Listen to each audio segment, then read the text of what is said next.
Salut la compagnie, c'est Jules Melon et aujourd'hui dans la procédé critique à la sortie du cinéma et donc dans la Melon Mobile, je vais vous parler d'un film français que j'ai découvert cet après-midi en salle, sorti ce mercredi nationalement, même si certains d'entre vous l'ont peut-être découvert en avant-première fin 2020. Un triomphe, c'est le nom du métrage, réalisé et coécrit par Emmanuel Courcol, dont je découvre, il me semble, le travail derrière la caméra. Avec au casting, dans le rôle principal, un certain Cadmerade, qu'on a vu dans pas mal de films moyens ces dernières années, beaucoup de comédies. Et ici, il s'agit d'un drame social, théâtral et carcéral. À ses côtés, pas mal de détenus, interprétés par des acteurs plus ou moins connus. Par exemple, Pierre Lotin, qu'on a vu dans la trilogie Les Tuches, et que j'imagine on verra dans le 4e.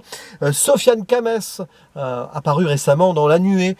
Et d'autres donc moins de renom, comme David Ayala, Lamine Sissoko, Wabinlé Navier, ou encore Alexandre Medvedev. Puis il y a aussi des sociétaires de la comédie française qui jouent des seconds couteaux, comme Marina Hans et Laurence Stocker. Alors il faut savoir que Un Triomphe est inspiré de faits réels qui se sont déroulés en Suède à la fin des années 80, où un metteur en scène avait fait jouer à des détenus une pièce très connue de Samuel Beckett, En attendant Godot. Et bien c'est ce qui va se passer ici, mais en France, où on va suivre donc Étienne, qui est metteur en scène, mais surtout à la base comédien de théâtre, sur le déclin. Ça fait un petit moment qu'il n'a pas joué, il s'est séparé de sa femme, pas trop en contact avec sa fille, très solitaire, il veut se prouver quelque chose à lui-même et ou aux autres, et donc il va en prison donner des cours de théâtre à des détenus et leur faire jouer une fable de La Fontaine, du moins c'était le plan de départ.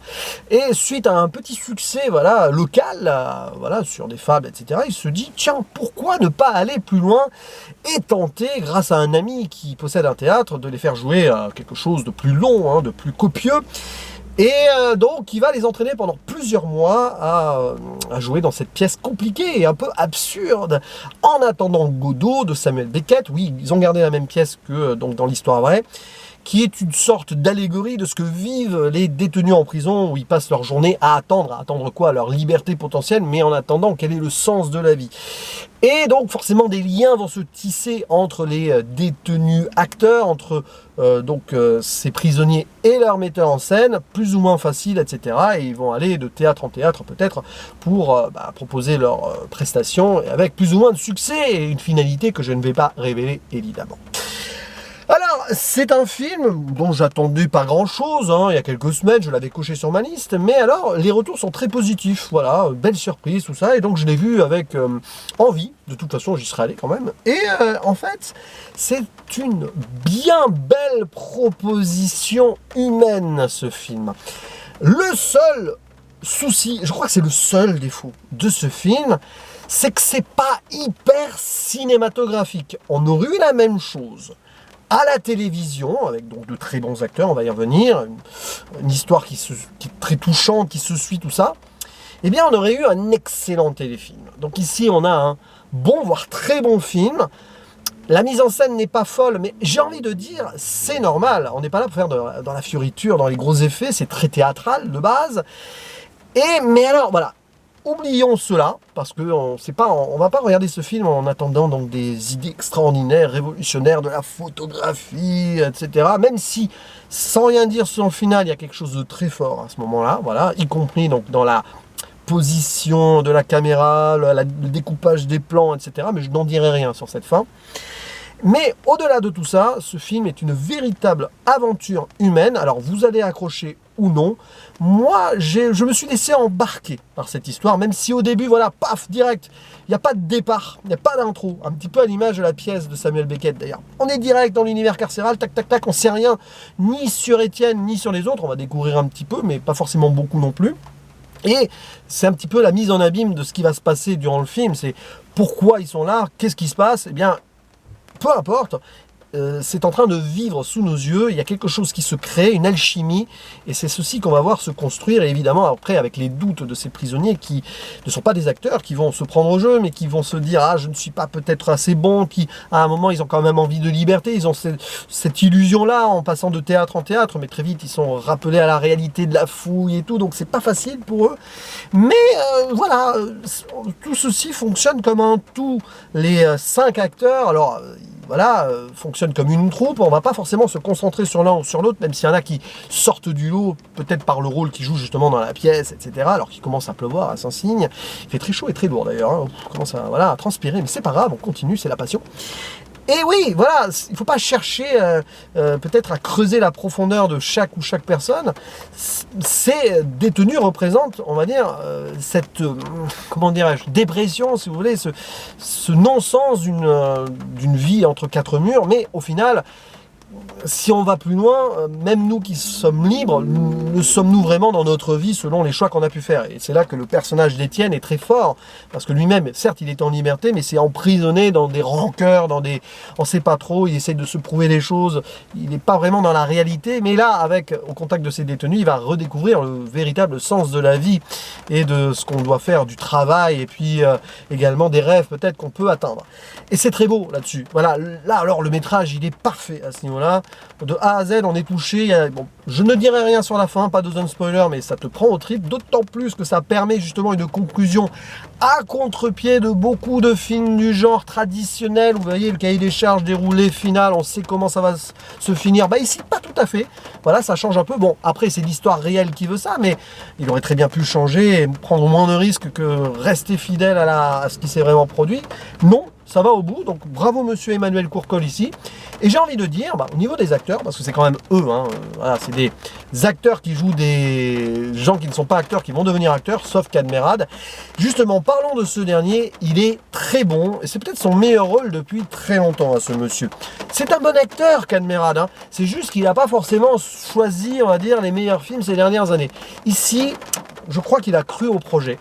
Ça se voit à quel point il est impliqué, notamment sur la fin, là j'y reviens, mais même pendant. Hein. C'est très fort ce qui se passe, et il est irréprochable de A à Z, et franchement, ouais, je pense que Cadmerade peut postuler, pourquoi pas, s'il n'est pas blacklisté par l'Académie, à une nomination pour les Césars, pourquoi pas, il le mériterait pour ce genre de rôle. Et puis les acteurs secondaires, franchement pour moi, il y en a beaucoup qui mériteraient eux aussi une petite mise en avant lors des prochaines cérémonies pour, voilà, second rôle et tout. Je vais en citer au moins un déjà, Pierre Lotin, parce que le cliché du voilà, le fils aîné des Tuches, ici il est génial, quoi. Il est très très bon, vraiment un gars timide, un peu analphabète, qui doute de lui, mais qui va se pousser un petit peu, etc., pour aller loin, même s'il doute et tout, c'est très fort. Il est viscéral dans son jeu, j'aime beaucoup. Il y a aussi Sofiane Kamès, qui a ce rôle de caïd qui va un petit peu briser la glace et montrer ses fragilités, même si son introduction dans le film est maladroite, c'est un petit piège. Il va remplacer un autre détenu, on imagine qu'il va y avoir, mais il va pas forcément y avoir ce qu'on va imaginer, donc pourquoi pas, mais pourquoi pas, c'est bizarre en fait, mais pourquoi ne pas l'introduire dès le début à la rigueur, et voilà, il y en a un qui disparaît comme ça de l'histoire. Moi, à la rigueur, autant le mettre dès le départ, peu importe, mais c'est peut-être collé à la réalité, je ne sais pas. Puis ouais, tous les autres, hein, David Ayala qui joue un peu le plus âgé, voilà, qui est toujours à fond avec son épouse, Lamine Sissoko qui interprète Alex, plus en retrait, mais voilà, avec cette fragilité dans un corps de colosse. Et puis Moussa, extraordinaire, hein, donc interprété par Wabinlé Nabié, qui se découvre un véritable talent d'acteur. L'acteur lui-même joue quelqu'un qui devient un vrai acteur, pour le coup, donc c'est très bien. Et puis il y a le russe aussi, qui c'est drôle, quoi, qui fait le ménage et qui va s'intégrer à la troupe, etc. Voilà, voilà. Bon, après, voilà, tout est bon hein, au niveau de la performance, de la direction d'acteur. On voit qu'il y a eu beaucoup de liberté qui a été mise en place, je pense. Hein, certaines scènes qui ont été laissées, vécues par le metteur en scène, et ça, c'est bien. Il faut laisser vivre ces acteurs dans ce genre de film mis en anime et tout, puisque c'est de ça dont ça parle, la construction d'une fiction. Et ouais, franchement, on suit avec beaucoup de distance, mais en même temps en étant vraiment attaché à eux, tous ces personnages, même si on garde en tête quand même que ce sont des gens qui ont fait des mauvaises choses, mais bon, l'idée de réinsertion, de deuxième chance, on est là. Un petit peu à l'image du metteur en scène, hein. Étienne, il a foiré quelque chose dans sa vie, on ne sait pas trop, mais lui aussi a une deuxième chance au final.